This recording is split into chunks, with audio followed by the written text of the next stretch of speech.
فرش التراب يضمني وهو غطائي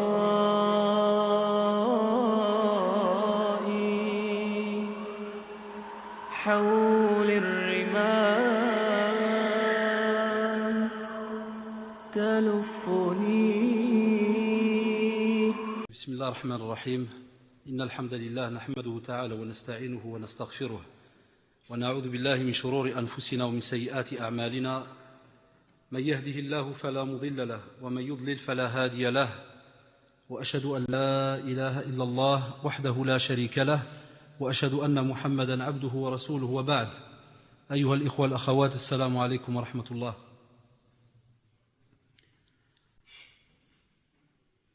En écoutant un cheikh dans une conférence, il parlait en quelque sorte des personnes qui ont beaucoup de problèmes, beaucoup d'angoisse, qui se plaignent de stress, que ça ne va pas.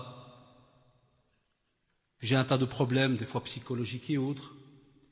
Et, subhanallah, il va leur dire que si jamais vous allez chez un médecin et que vous lui parlez de votre problème, en général, le médecin va vous donner des médicaments, par exemple.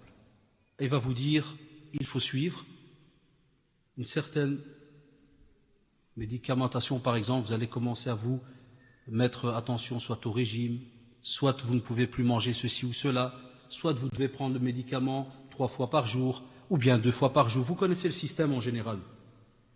Et on vous dit, subhanallah, si jamais ce médecin qui t'a donné donc ces conseils, tu ne l'écoutes pas. S'il t'a dit par exemple de prendre 3 fois par jour, toi tu prends 2 fois par jour. Vous savez comment il est l'être humain? Il aime bien, subhanallah, se casser la tête à aller demander des renseignements, mais souvent pour ne pas les mettre en pratique. Le pourquoi, on n'a pas encore décortiqué ça, on ne sait pas encore pourquoi. Vous allez voir après. Et après, qu'est-ce qui se passe? Les plaintes commencent. Le corps, alors qu'il était malade, continue à être encore plus malade qu'il l'était. Et on voit même qu'à ce moment-là, tu peux mener ce corps vers la perte. Tu peux même mener ce corps vers la mort. Qui plus est, si jamais, ça dépend de quelle maladie on parle. Et on te dit que l'islam, justement, a donné différents remèdes pour cette vie. Pour que cette vie soit une vie normalement heureuse. Et pour que cette vie soit aussi une réussite pour toi. Pour que lorsque tu rencontres Allah, subhanahu wa ta'ala, tu vas être quelqu'un qui a en quelque sorte obéi, qui a suivi. Qu'est-ce qu'on lui a demandé de faire sur cette terre? Vous allez remarquer qu'aujourd'hui, on va peut-être parler un peu durement par rapport aux autres conférences. Parce que la situation, elle est grave. Le sujet que l'on va traiter aujourd'hui est assez grave. On va parler de remède. Lequel? On va parler de quelqu'un. Vous allez voir qui c'est. Et on va parler de quelque chose, et vous allez voir aussi ce que c'est. Mais j'entendais aussi un deuxième cheikh, et qui, wallah al-adim, avait répondu, subhanallah, à une question que j'avais. J'avais une question, et j'étais étonné. Dès que je l'ai entendu, ce savant, dans sa conférence, wallah, j'ai été apaisé. Parce que quand je préparais la conférence, j'ai fait la même remarque que lui. Je me suis dit, tiens, d'habitude, quand on fait une conférence, où on interpelle les frères et les sœurs qui commettent certains petits péchés. Vous avez remarqué les titres qu'on emploie et qui sont indiqués sur différents CD. Chers frères, à quand le repentir? Chères sœurs, à quand le voile? À chaque fois on t'a appelé chers frères, chères sœurs. Mais ici, subhanallah, pour ce sujet, celui qui est mieux que moi, mieux que toi, le prophète sallallahu alayhi wa sallam, t'a appelé kafir, mécréant, non musulman. Des fois, j'ai déjà expliqué que lorsque aujourd'hui en français on dit mécréant, c'est vrai que certains le prennent comme une insulte. Et c'est pour ça que des fois les non-musulmans se fâchent en quelque sorte par rapport à cela et le prennent comme une insulte. Et on dit que c'est tout simplement une personne qui renie la vérité, qui a le message qui est face à lui, il le renie.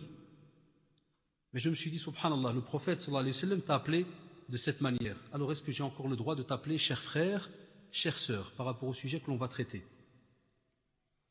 Et justement, lorsqu'on a affaire à des personnes qui mettent en pratique cet acte qui fait qu'ils ont été appelés par le prophète sallallahu alayhi wa sallam kafir.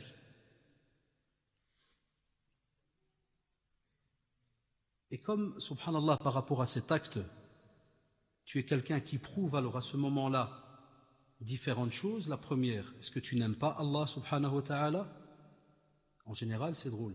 Les frères et les sœurs vous disent non, a'udhu billah, j'aime Allah subhanahu wa ta'ala. Est-ce que tu aimes son prophète sallallahu alayhi wa sallam?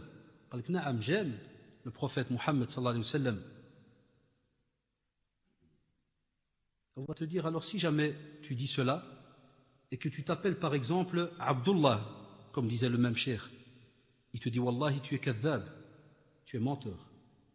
Parce que celui qui s'appelle Abdullah, serviteur d'Allah subhanahu wa ta'ala, celui qui adore Allah subhanahu wa ta'ala, normalement, il répond à son appel. Il répond automatiquement. Et si jamais on te dit que tu mens, c'est qu'il y a une contradiction totale par rapport à ce que tu es en train de faire.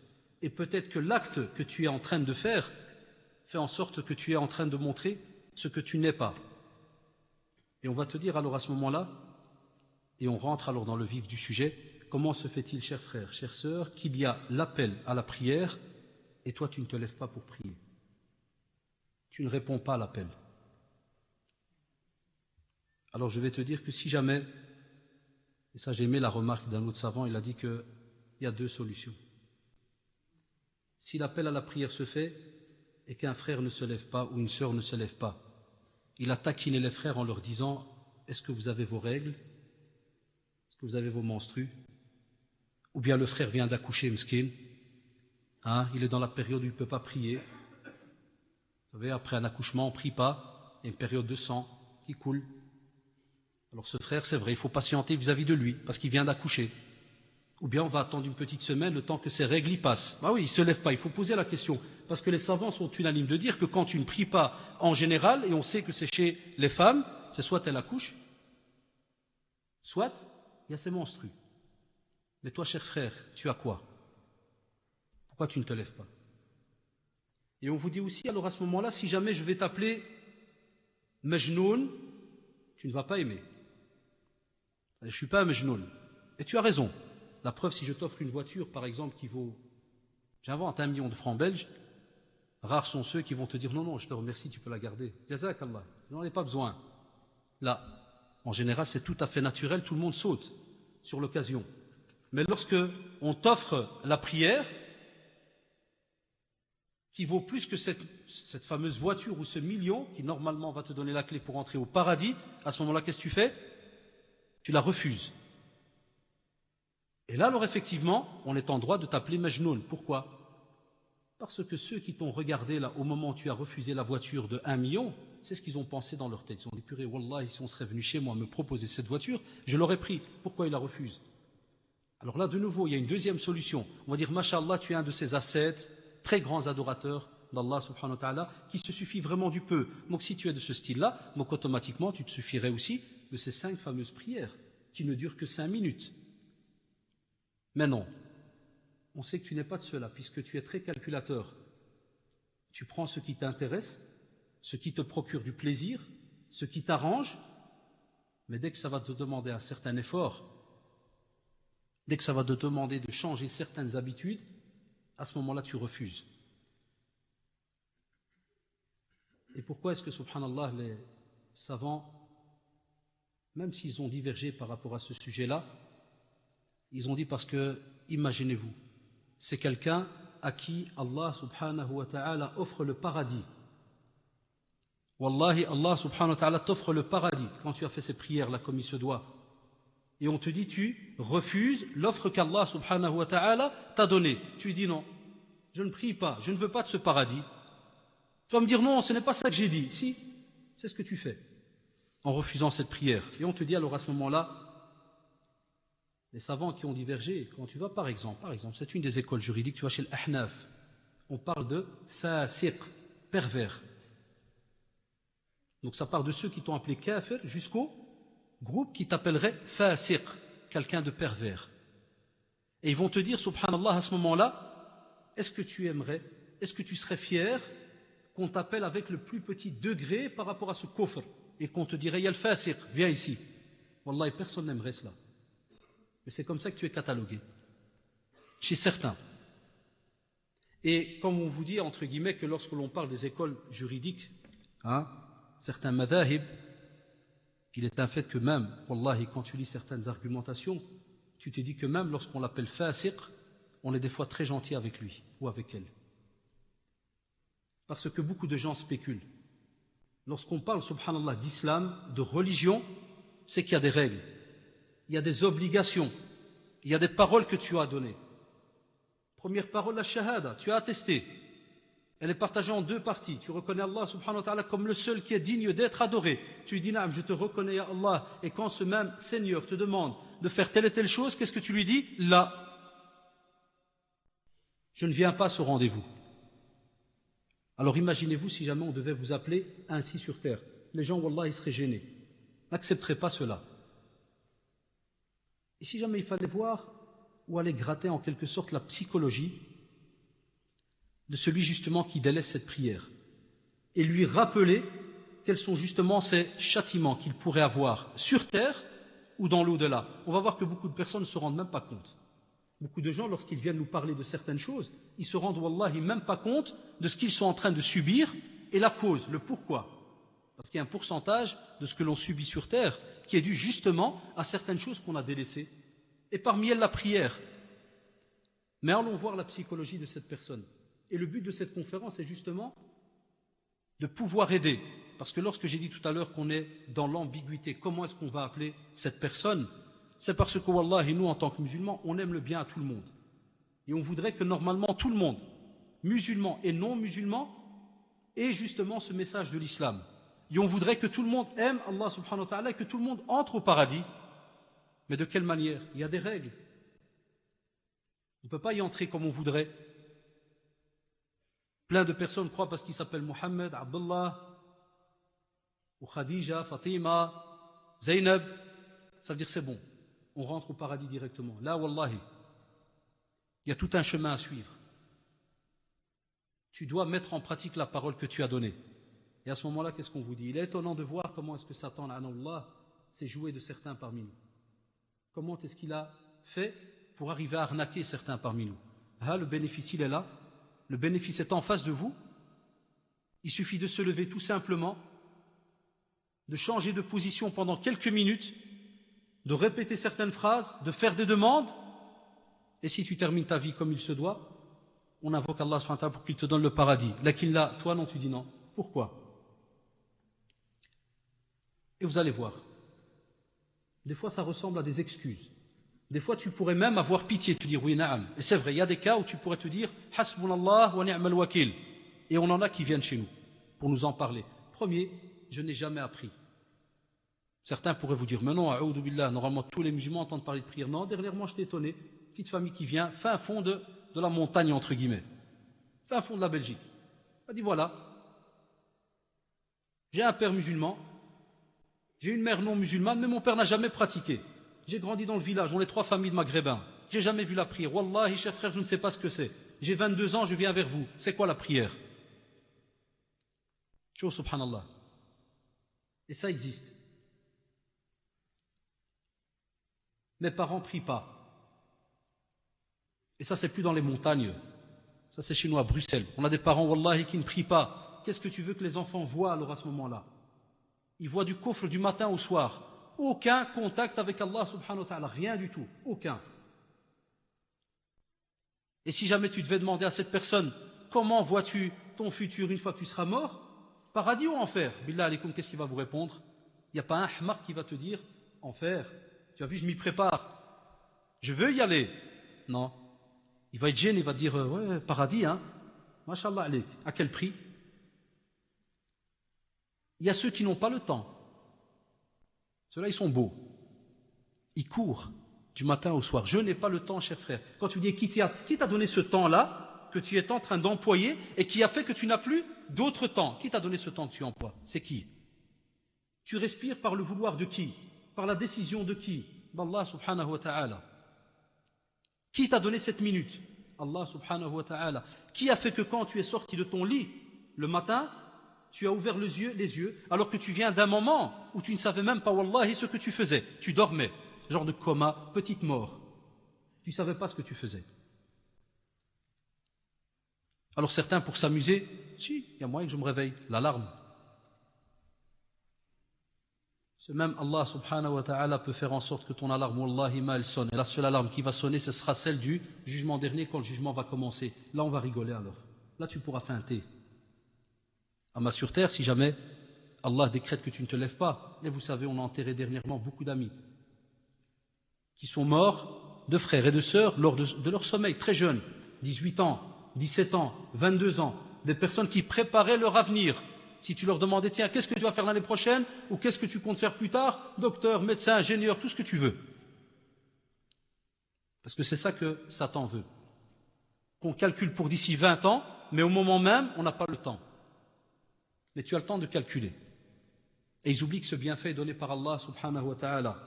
D'autres, j'ai des examens. C'est bien. Vous allez voir, juin approche. J'exagère pas, wallahi, si je dis qu'un bon paquet de la communauté chez les jeunes arrête de prier. Il nous l'avoue. Il nous l'avoue, wallahi, parce qu'on soit plein d'appels. Cher frère, mon fils a arrêté de prier. Il dit que ça le dérange parce qu'il doit étudier en continu. Hatta al-adhab, il est en continu, jahannam. Qu'est-ce que tu crois? Que tu vas rentrer une jahannam 5 minutes, puis on va te dire, ouais, mets-toi à côté 2 minutes, refroidis un peu. Ça va? C'est bon? Allez hop, on revient, un petit tour de nouveau. Eh naam, vous verrez. D'après les traditions prophétiques, wallahi, ça ne se passe pas comme ça, abadan. Là. Et sache que, cher frère, il y a moyen, chère sœur, de réussir certains examens sur terre. Mais celui de l'au-delà, ce n'est plus ton petite, ou ta petite, excusez-moi, intelligence qui va fonctionner, mais c'est ton âme. Parce qu'elle sait où est-ce qu'elle va aller. L'âme, à force d'avoir déconné sur terre, wallahi al-adim, elle ressent, comme on le voit dans les textes, où est-ce qu'elle va aller le jour du jugement dernier. Elle sent ça. D'autres vont te dire, je travaille. Et beaucoup regroupent les prières. Imaginez-vous, et on va en parler entre guillemets, parce que ce n'est pas le but de la rencontre. Regroupe 5 prières d'affilée. Que penser alors de ceux qui ne prient même pas, parce que soi-disant, ils travaillent? Qui te donne tous ces biens? Et notre communauté musulmane, ici en Belgique, si jamais elle se plaint encore qu'au travail, ils n'ont pas le droit de recevoir ne fût-ce que 4 ou 5 minutes, parce qu'une prière ne dure pas plus de 5 minutes pour prier, alors que c'est un acte d'adoration qui, sur une journée, quand tu travailles, maximum, tu as 1 à 2 prières à faire, alors que tu as des heures de table. Et c'est pour ça que le débat, il est très drôle. On te donne 1 heure de table. Dans 1 heure où il n'y a pas de prière. Et si jamais on était tellement, comme on dit, une coexistence pacifique, on doit s'entraider, démocratie et autres, on te dirait, subhanallah, oh toi le patron, tu ne pourrais pas donner à ce monsieur 5 minutes, alors qu'il va prendre quand même 1 heure et il enlèvera de son heure. Hatta même, il y a des musulmans qui sont prêts à travailler sans prendre de pause. Wallah, il y a des frères qui pleurent, ils te disent, Wallah, je suis prêt à travailler sans prendre de pause. Est-ce que tu es au moins de ceux-là qui a ce genre de fierté là qui est derrière et qui court, qui demande et qui a le droit, alhamdoulilah, d'après des institutions ici, de chercher un autre boulot, un autre endroit? Non, toi tu prends le plus facile, directement. Je ne peux pas travailler avec la prière, on va me renvoyer. Eh bien, il est préférable, wallahi, que tu entends le mot sur terre, renvoi, que tu entendes le jour du jugement dernier, khuduhu farulluh, thumma al-jahima salluh. Billah. Prenez-le, enchaînez-le. Et en enfer, jetez-le. Ça, c'est le meilleur des renvois. Parce que là, c'est fini. Le jugement est décrété. Le C4, il est donné. Pas de syndicat. Pas de plainte. Trop tard. Un autre style, il est très bizarre. Très compliqué à comprendre. C'est celui qui te dit, cher frère, j'ai arrêté de prier car je suis un hypocrite. Masha'Allah. J'ai déjà reçu des visions et tout. Moi, je suis un hypocrite. Donc, comme je ne fonctionne pas comme il faudrait dans la religion, je ne pratique pas comme il se doit, il est préférable pour moi d'arrêter la prière. On va arrêter les dégâts, puisque je déconne à gauche, à droite. Donc à quoi ça sert que je vienne face à Allah subhanahu wa ta'ala? Je suis un déconneur, donc stop, j'arrête la prière. Très drôle comme cas. Il ne sait pas que Satan est en train de se jouer de lui. D'autres sont tellement confiants qu'ils te disent la religion, c'est du yusr, c'est du facilité, c'est vraiment de la facilité. Et Allah, il est Rahman, Rahim, Dieu est clément, cher frère, il connaît ma situation, Dieu est pardonneur. Si je prie pas Allah, j'ai quelques petits problèmes, quelques petits soucis, mais Allah il voit, je suis quelqu'un de bien. J'aide en Papouasie, je creuse des petits puits au Botswana, je fais du bien moi. Wallahi, je fais du bien. Et donc Dieu est pardonneur. Il va couvrir cette prière que je n'ai pas faite, comme ça j'ai eu ça dans notre bureau, il va couvrir cette prière par les bons actes que je fais, parce qu'en vérité, à côté de cela, il revient à la phrase juste avant, je suis un peu hypocrite, je fais des petites erreurs et tout, je préfère, et il est très sincère. La preuve, je ne rigole pas de ces cas-là, wallahi. Il est très sincère, il vous dit non, je suis quelqu'un qui aime bien être honnête, je ne veux pas être devant Dieu, alors qu'en vérité, je commets des erreurs. Je ne veux pas être devant Allah, subhanahu wa ta'ala, je commets des erreurs. Ah bon, si tu continues de cette manière, déjà tu es foutu, et tu seras foutu encore plus si jamais tu n'ouvres pas les yeux. La fréquentation, on va le voir aussi plus tard dans le sujet. Et on vous a déjà fait des conférences sur la fréquentation. Combien de frères, wallahi, se retrouvent, ou de sœurs, pendant des heures à discuter, aucune prière. Combien de sœurs et de frères vont à des mariages, à des 4 heures de l'après-midi jusqu'à 1 heure, 2 heures, 3 heures du matin, aucune prière. Et puis il rentre, wal'iyadu billah, comme un animal, tombe dans son lit et prie le fajr, plus le dhuhr, plus l'asr, vous savez, il commence à prier en décalage horaire. Il prie avec l'heure de Russie, sûrement. Alors il prie le fajr à 3 heures de l'après-midi, avec l'asr de la Tanzanie et le Maghreb de je ne sais pas quel bled. C'est son nouvel horaire. Parce qu'on était dans un mariage.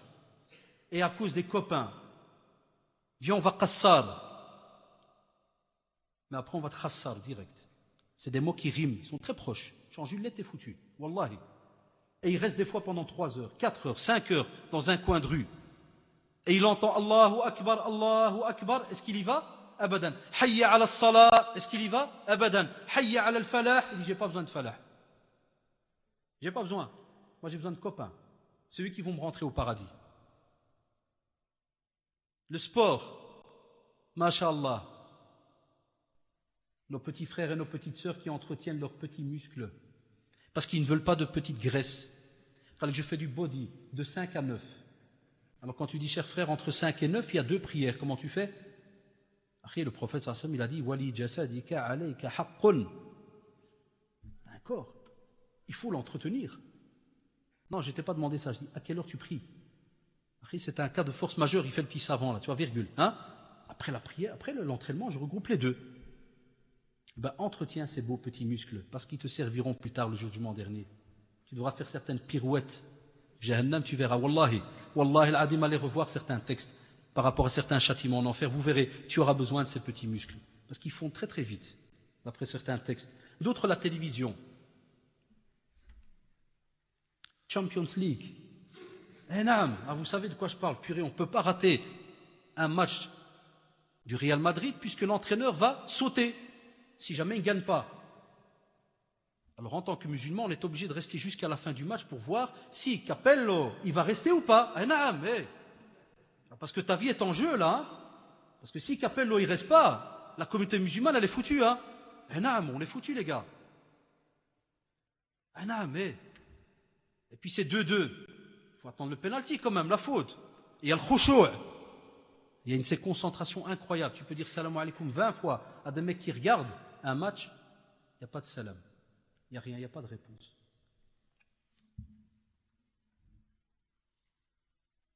On vous dit, subhanallah, que certaines personnes parmi nous, lorsque tu viens à leur dire, entre guillemets, que tous les exemples qu'on a donnés, tu leur dis attention, ce n'est qu'un paquet d'exemples.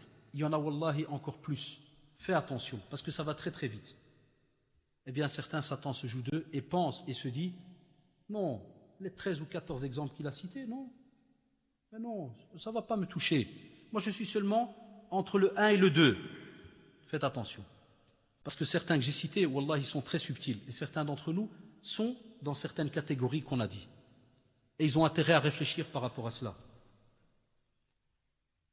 Aussi, on a une autre sorte de psychologie là qu'on a besoin d'étudier. C'est ceux qui, subhanallah, lorsqu'ils sont, on va dire, attaqués par différents problèmes, parce qu'ils estiment qu'ils sont attaqués, que ça soit des fois, subhanallah, la mort, la perte d'un travail, un petit problème, eh bien on va vous dire, et c'est ça qui est drôle, automatiquement il s'attaque à Allah subhanahu wa ta'ala. Ça c'est une nouvelle mode chez entre guillemets nos frères et sœurs. J'ai eu dernièrement au bureau un jeune, il rentre, il s'assit, salam alaikum, alaikum salam, voilà cher frère, j'ai un gros problème. Je dis, non, tfaddal. Il me dit, voilà, j'ai eu un problème, j'ai perdu mon travail. Et maintenant je suis cassé et tout, et voilà, j'ai arrêté la prière. Je lui ai dit, Masha'Allah, impeccable, ahsant, très bien. Il m'a dit, comment? J'ai dit, naam, c'est ce qu'il fallait faire.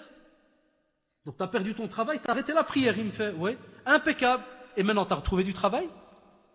Ah oui, parce que tu as arrêté la prière, parce que tu as perdu le travail. Alors pour retrouver du travail, qu'est-ce qu'on fait? On reprie. Logiquement, ou bien c'est une équation tordue, qui n'a ni queue ni tête. Non, nous, qu'est-ce qu'on fait? On a perdu son travail, on a un problème, on va faire payer qui? Qu'est-ce que tu penses? C'est incroyable, Wallah, c'est une psychologie incroyable chez nos jeunes. On fait payer qui? Allah subhanahu wa ta'ala. Donc tu lui dis, ya Allah, toi qui m'as testé parce que je viens d'endurer, eh bien à ce moment-là, je ne te prie plus. Ça, tu le fais entre copains, les gars. C'est entre copains, là, que quand le type il t'arnaque une fois, tu lui fais, hé, Allah metflet. Et quand il revient la deuxième fois, tu lui envoies une. Et de qui on parle là maintenant? De celui qui t'a créé. Ça ne fonctionne pas de cette manière-là. Il y a des choses qui sont intouchables quand tu as un problème dans ta vie. Wallah al-adim, là où tu dois normalement aller le plus rapidement possible, c'est vers ta prière. C'est l'inverse. Alors là, je peux dire al-mjnoun, al-hmaq. C'est l'inverse. Tu ne peux pas faire l'équation à ta manière. Arrêter la prière parce que tu es touché par un problème. Ah, tu dois revenir et te poser la question, est-ce que la prière que je fais, est-ce qu'il n'y a pas moyen de faire encore mieux? C'est comme ça que tu dois voir les choses. Et te reconcentrer encore plus. Et invoquer Allah subhanahu wa ta'ala encore plus. Si dans le sujoud tu restais 2 minutes, reste 3 minutes. Lève-toi avant la prière de l'Fajr, invoque. Mais ne viens pas me dire, voilà, j'ai un problème, j'arrête la prière. Qu'est-ce qu'elle a à voir la prière là-dedans? Billah alaykum. Qu'est-ce qu'elle a à voir? Et quand certains, par exemple, sont touchés par la mort d'un proche, et vous savez que la mort frappe à n'importe quel moment. Maintenant, pendant que je vous parle, wallah, il se pourrait que la mort passe au-dessus de moi pour aller chez quelqu'un un peu plus loin, dans le quartier par exemple. Mais wallah, sûr et certain, elle reviendra vers qui? Vers moi un jour ou l'autre. D'office. Quoi que tu racontes. Et il n'y a pas le choix.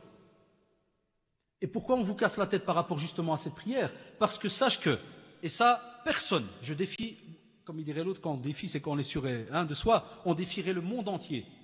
Il n'y a personne qui va vous dire que lorsqu'il va mourir, il ne mourra jamais entre 2 prières. Ça va, le défi vaut la peine. Et non. On a le droit de défier, parce qu'il n'y a pas un être humain sur terre, un croyant qui prie, qui ne mourra entre 2 prières. D'office, tu vas devoir mourir entre 2 prières. Subhanallah, c'est très beau. Et voilà pourquoi on le verra plus tard, la beauté de cette prière. Soit tu vas mourir entre Dohr et Al-Asr. Soit tu vas mourir entre Al-Asr et Al-Maghrib. Soit tu vas mourir entre le Maghrib et Al-Isha. Soit tu pries l'Isha et tu vas dormir, tu es entre les mains d'Allah subhanahu wa ta'ala jusqu'à quelle prière? As-Subh. Quoi qu'il arrive, wallah, tu meurs, soit entre 2 prières, soit dans la prière elle-même. Tu n'as pas le choix. En tant que croyant. Et alors à ce moment-là, on vous dit faites attention. Là, on a un drôle de prieur. C'est lequel? C'est celui que dès que la mort a touché quelqu'un, qui plus est les jeunes quand c'est un ami qui les touche. Ça m'a aussi toujours étonné. Dès qu'il y a un ami qui est mort en moto, quelque chose comme ça, vous savez, ou bien une balle, ou un problème pointé ou autre, à ce moment-là, qu'est-ce qu'il fait? Le lendemain, déjà le jour des funérailles, ils sont tous à la mosquée. Allahu Akbar. Tu viens rendre visite à qui? Tu ne le connaissais pas, Allah subhanahu wa ta'ala. Tu ne lui as jamais rendu visite. Mais même comme ça, on va te dire, marhaba, viens, rentre. Et qu'il reste attaché. Reste attaché. Parce qu'on sait que le cops, là, une fois qu'il est mort, après quelques semaines, on l'oublie.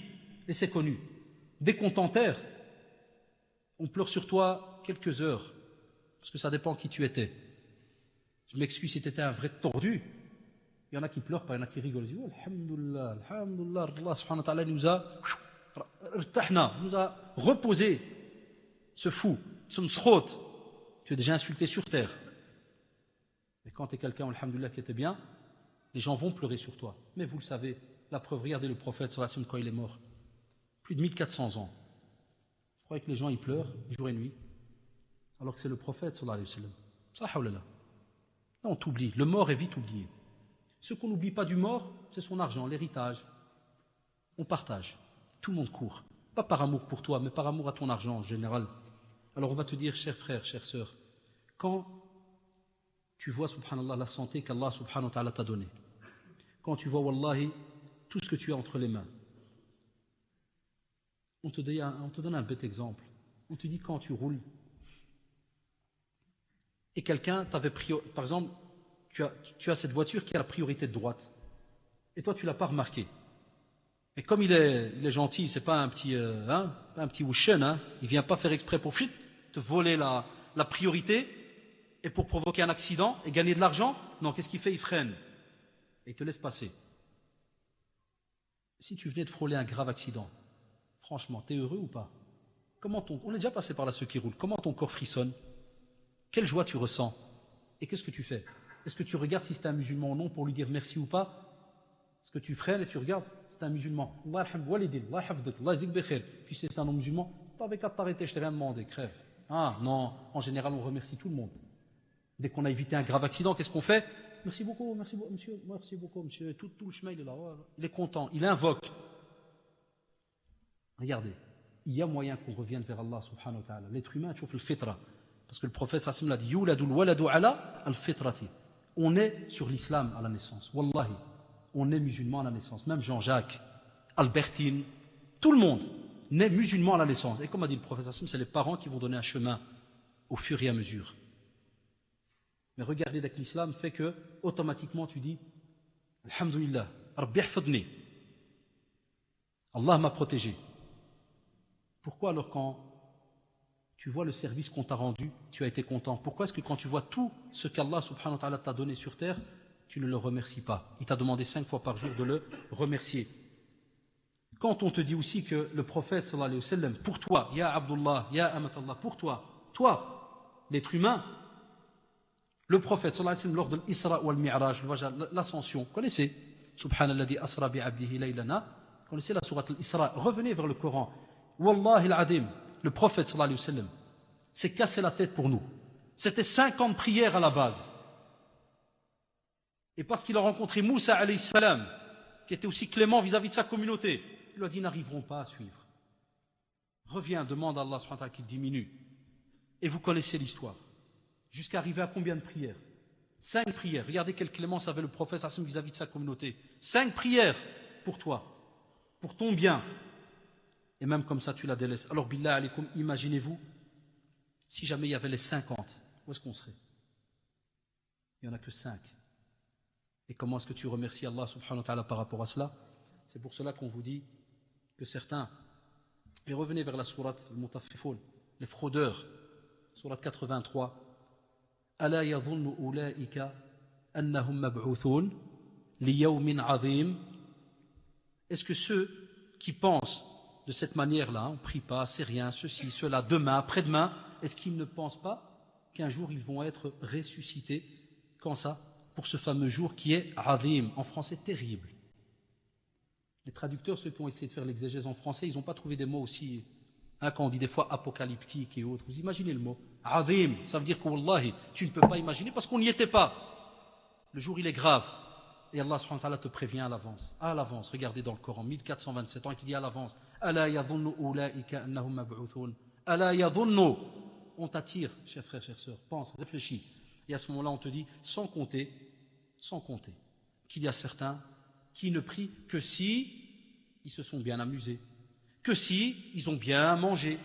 Parce qu'en islam, on te dit, si jamais la nourriture vient d'arriver, taïb, mange, mais pas comme ils font certains, taqsira. Ça veut dire qu'ils cassent pendant 3 heures, ils mangent pendant 3 heures, comme des animaux, puis Adi se lève à 10 heures, il te dira bien, hein, je vais prier. Qu'est-ce que tu vas prier? Tu n'arriveras même pas à faire soujoud. On t'a dit, coupe ta faim, pour que l'heure ne sorte pas de son temps. Et pour que tu pries concentré, pour que tu ne pries pas de n'importe quelle manière. Naam, ça, il y a des textes qui nous éduquent de cette manière-là. Et puis pour de nouveau vous montrer encore plus loin la clémence d'Allah subhanahu wa ta'ala, quand quelqu'un travaille dans une société, billah alaykoum, le chef t'attend à 8 heures du matin, et un mec qui vient à 9 heures, à l'aise, avec un grand sourire jusqu'aux oreilles. Bonjour chef. Qu'est-ce que tu crois que le chef va te dire? À l'aise? Il va dire à monsieur Toto, passez au bureau 2 minutes. Parce que tu es un vrai Toto là. Quelqu'un qui sait qu'il doit commencer à 8 heures, il vient à 9 heures, c'est un hebel. Là, c'est un fou. Passez au bureau. Passe au bureau. Tu vas passer au bureau. Qu'est-ce qu'il va te dire la première fois? Monsieur, c'est pas le parc ici, c'est pas le zoo, c'est pas le magasin. Moi, vous l'imaginez comme vous voulez, non, c'est une société. Tu commences à 8 heures. Ça, c'est s'il est gentil. Et puis, dans la loi, il faut des avertissements écrits. Deuxième fois, tu viens de nouveau à 8h30. Il va te dire, ah, mashallah, alayk. Âgé. Il va t'envoyer une lettre recommandée. Et puis à la fin, qu'est-ce qu'il te dit? Au revoir. Regardez la clémence d'Allah subhanahu wa ta'ala par rapport à ceux qui renient, ceux qui nient Allah subhanahu wa ta'ala sur terre. Même comme ça, tu pries pas et il te donne encore tes petits yeux là avec lesquels tu vois. Ton petit cerveau là, 2 francs avec lequel tu te crois hyper intelligent. Tes petites oreilles, que si tu les nettoies pas, tu n'entendrais plus rien. Tes petits pieds, et ainsi de suite. Il te donne un tas de bienfaits. Et toi-même comme ça, c'est comme si tu lui fais comprendre que c'est tout à fait normal qu'il te les donne. Et chaque matin, tu te lèves, tu n'as pas besoin de remercier qui que ce soit. Chaque soir, tu te couches, tu n'as pas besoin de remercier qui que ce soit. Parce que, masha'Allah, tu es l'homme ou la femme choisi par le Seigneur sur terre. Tranquille. Tu es le seul qui est ma'soum, infaillible, et tu es le seul qui est, entre guillemets, vraiment, il ne t'est rien demandé. Aucun devoir. Bon, là, on devrait te rencontrer. On devrait voir cette révélation que tu as reçue. Comment tu l'as eue. Chez nous, l'islam, ça va très très vite. On sait que la révélation s'est arrêtée. Le prophète sallam est mort, la révélation s'arrête. Stop. Mais toi, mashallah, tu reçois encore des révélations. Tu n'as pas besoin de prière. On te dit attention. C'est pour ça qu'on a remarqué alors qu'il y a, wal'ayadu billah, autour de nous, certaines personnes, subhanallah, la yarka' wa la yasjud.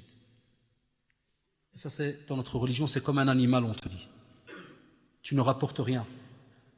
Aucun recours, aucune prosternation, aucune inclinaison, rien. Et certains, subhanallah, yuqaddim wa yu'akhir, comme disait un savant. Soit ils prient tout le temps en retard, soit il y en a qui nous le disent, je ne savais pas que Dor c'était à 12h30, je prie à midi. Et il le dit, tu sais, comme si à l'aise, tu pries à midi. Mais khair, nachat, l'affaire est grave, tu n'as pas prié. Et si tu le fais en rigolant, wallah, il y en a qui te traitent de kafir de nouveau, parce qu'il te dit, tu rigoles des règles d'Allah subhanahu wa ta'ala, tu dois prier à l'heure. Ce n'est pas toi qui fais la religion. Imaginez-vous.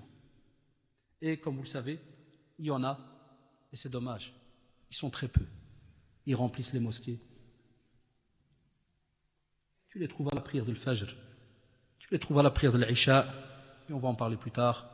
Tu les trouves tout le temps en train de courir après la prière. Arihna biha ya Bilal. C'est ce que le prophète sallam demandait. Ça l'apaisait. C'était quelque chose d'important. Si le prophète sallallahu alayhi wa sallam demandait à Bilal radiyallahu anhu de faire l'appel à la prière parce que c'était l'heure et ça l'apaisait et que c'était un bénéfice. C'est le prophète sallallahu alayhi wa sallam. Il a le paradis. Et toi, tu as reçu quoi? Un fax? Qu'est-ce que tu as reçu? Comment ça se fait que toi, ça ne te donne aucune raha, aucun repos? On dira, j'ai jamais dit ça. Mais si. Mais si, tu ne veux pas y aller. Pourquoi? Tu devras répondre à ces questions. Il est préférable d'y répondre sur terre que dans l'au-delà. C'est trop tard à ce moment-là. Et aller voir. Quand j'ai entendu aussi un des chers qui disait que des millions de musulmans ont comme étiquette munafiq, hypocrite. Wallah, quand je préparais ce cours, j'étais des fois gêné. Je dis, al-hafidullah, wallah, il a fait. Je dis, oui. J'entendais certains chers, des fois j'arrêtais, je faisais pause. On dit, c'est trop dur. Je dis, wallah, al-hafidullah, tout le monde est kafir alors. Il dit, si jamais on se base sur la tradition que normalement, parmi les signes de l'hypocrite, on ne le voit pas à la mosquée, à la prière de l'Fajr et à la prière de l'Isha, qu'est-ce qu'il dit? Des millions de musulmans sur terre doivent normalement porter l'étiquette de quoi? D'hypocrite. Ils ne vont pas à la mosquée. Alors j'ai dit dans ma tête, Allahu Akbar, si ceux-là sont traités d'hypocrites, et ceux qui ne prient pas, alors on les appelle comment? Tu reviens de nouveau à la base. On reparle de nouveau de ce mot très grave, le kufr. Mécréance, wala'adullah. Lakin, il y a quelques semaines, j'étais avec des frères, ils sont témoins, subhanallah, on a été prier dans une mosquée qui se trouve, wallahi, face à un café. Une mosquée face à un café. Un café de Golgoth, de Khorotos, juste en face, direct. Et wallahi, pendant qu'on priait, il y avait des cris. Parce qu'il y avait un match éliminatoire. Des cris, ikhwan, wallahi al-adim. Voilà notre communauté. Et c'est pour ça que des fois on est un peu pessimiste. Quand ils viennent te casser la tête. Ouais, cher frère, il faut aider la Palestine. Va aider c'est toi la Palestine. Toi, t'es la Palestine, toi. Et toi d'abord, toi.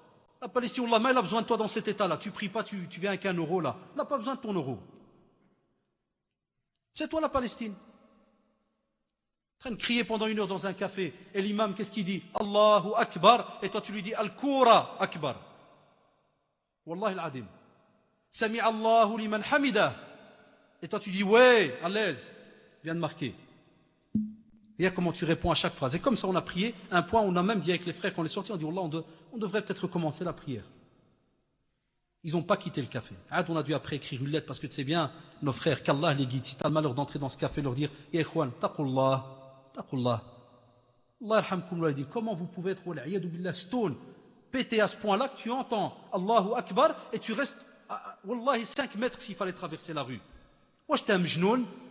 Je pense que certains, par orgueil, pourraient peut-être nous frapper. On a dû écrire une lettre.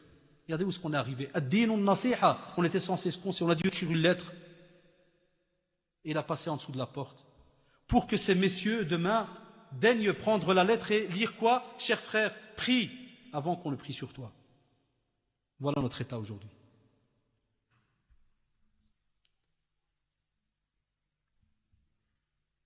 Et pourquoi est-ce que j'ai dit que c'est la honte qui est déposée sur notre communauté? Vous comprenez pourquoi? C'est parce que bima kasabat aydikum. Quand on est des fois dans la communauté, comme dit Allah subhanahu wa ta'ala, lorsque on est touché par quelque chose, c'est wallahi parce que nos mains ont provoqué cela. Alors la honte, wallahi al-adim, la honte, vous savez pourquoi? Prenez le cas, dans le hadith aussi très connu, où Allah subhanahu wa ta'ala descend au premier ciel, dernier tiers de la nuit. Il attend qui? Il attend qui, billah alaykum? Il attend le musulman, la musulmane, qui est censé l'invoquer, l'interpeller. Parce qu'il dit, invoquez-moi, je vous donne. T'es où? Abonné absent. Là, qui n'en est tellement des fois des shmat, que si je te dis demain, le CA, à 5 heures du matin, il vend tout à 1 euro, moi je vais 3 jours avant. 3 jours avant, je vais. Et j'ameule toute la famille. Chacun y tient un coin de la rue. Tu passes, je pète les jambes. Personne ne dépasse. On en a déjà parlé. Les clés du paradis, vous vous rappelez? Et naam. Qui nous rendez-vous qu'Allah subhanahu wa ta'ala t'y attend là, il n'y a personne. Et puis on vient nous dire, ah, ça ne va pas. Comment tu veux? On vous dit que, subhanallah, un homme pieux, un jour était assis, et un homme vient chez lui se plaindre. Et il va se plaindre de quoi? Il va se plaindre, subhanallah, de l'augmentation des prix des denrées alimentaires. Il va dire, Wallah, ya cheikh, regarde, le sucre a augmenté, la farine a augmenté. Qu'est-ce qu'il va lui dire? Wallahi ma ubali. Écoutez-moi bien. Law anna habbat al-sha'ir bi dinar. Et un dinar, c'était déjà cher. Il lui dit, Wallahi, c'est comme s'il va dire, moi je m'en fous. Si jamais la farine, ça coûte 1 dinar, qu'est-ce qu'il lui dit? Alayya, ce que je suis obligé de faire, c'est quoi? Parce qu'il parle en tant que croyant. Il dit, Alayya an a'budahu kama amarani wa alayhi an yarzuqani kama ahadani. Très belle phrase que le cheikh y rapporte, très très belle. Il dit wallahi, même si les biens y montent, les loyers sont chers, tout le monde court vers le riba et compagnie, pas de nourriture, on va vers le haram et on rentre n'importe quoi. Il dit wallahi la ubali abadan, c'est pas un problème. Moi, tout ce que je sais, quand Allah subhanahu wa ta'ala m'a mis sur cette terre, wallahi, ma vie ne dépend pas de toi. Même toi le patron, wallah, ma vie elle dépend de toi. Mon rizq et le tien dépend de qui? D'Allah subhanahu wa ta'ala. Ni des allocations, ni de quoi que ce soit. Et à ce moment-là, qu'est-ce qu'il dit? Allah subhanahu wa ta'ala, en me mettant sur terre, il m'a demandé une chose. La uridu minkum min rizqin wa la uridu an zid yut'imun. Allah subhanahu wa ta'ala te demande rien, ni que tu donnes quelque chose, ni que tu... Rien du tout. Il te demande seulement wa ma khalaqtul jinna wal insa illa liya'budun. Stop, c'est tout ce qu'on te demande. Al-ibada, l'adoration. C'est pour cela qu'il t'a créé. Point à la ligne. Et à ce moment-là, s'il t'a créé pour cela, wallahi, c'est lui alors qui a donné sa parole. Qui est Razzaq? Allah subhanahu wa ta'ala. C'est Allah subhanahu wa ta'ala qui est Razzaq. Donc il lui a dit, Wallah, ici c'est Allah subhanahu wa ta'ala qui a voulu que la farine augmente, il n'y a pas de problème. Tant que je serai sur terre et qu'il a déterminé que je serai encore sur terre, je ne mangerai que ce qu'il m'a déterminé. Point à la ligne, c'est tout. Non. Dès que ça ne va pas, qu'est-ce qu'on fait? On arrête de nouveau la prière. Et aussi, il rapporte aussi, il dit que les compagnons étaient assis avec le prophète sallallahu alayhi wa sallam. Et va rentrer en arabe. Et il va venir et il va dire Aïna huwa Abdul Muttalib? Ibn Abdul Muttalib plutôt. Il va lui dire où est-ce qu'il est? Ibn Abdul Muttalib. Il parlait du prophète sallallahu alayhi wa sallam.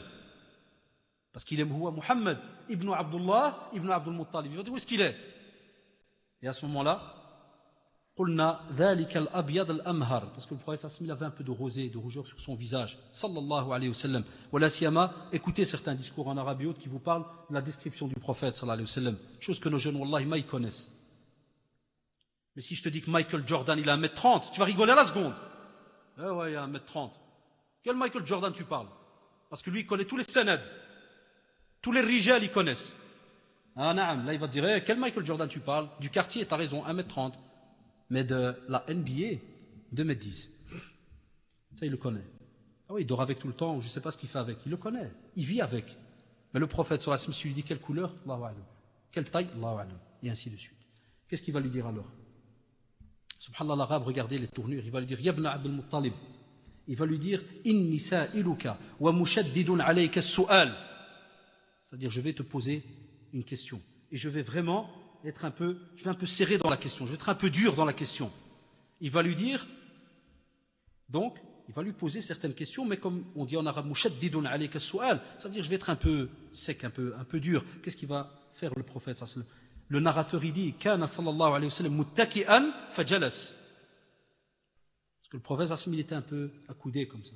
Et dès qu'il a entendu l'autre lui dire, mushaddidun alayka as-su'al, je vais un peu serré, c'est assis sallallahu alayhi wa sallam. L'affaire est grave. Qu'est-ce qu'il va demander? Chez nous, si jamais un il vient, il te fait ça, c'est pour te dire quoi après? T'as pas €1.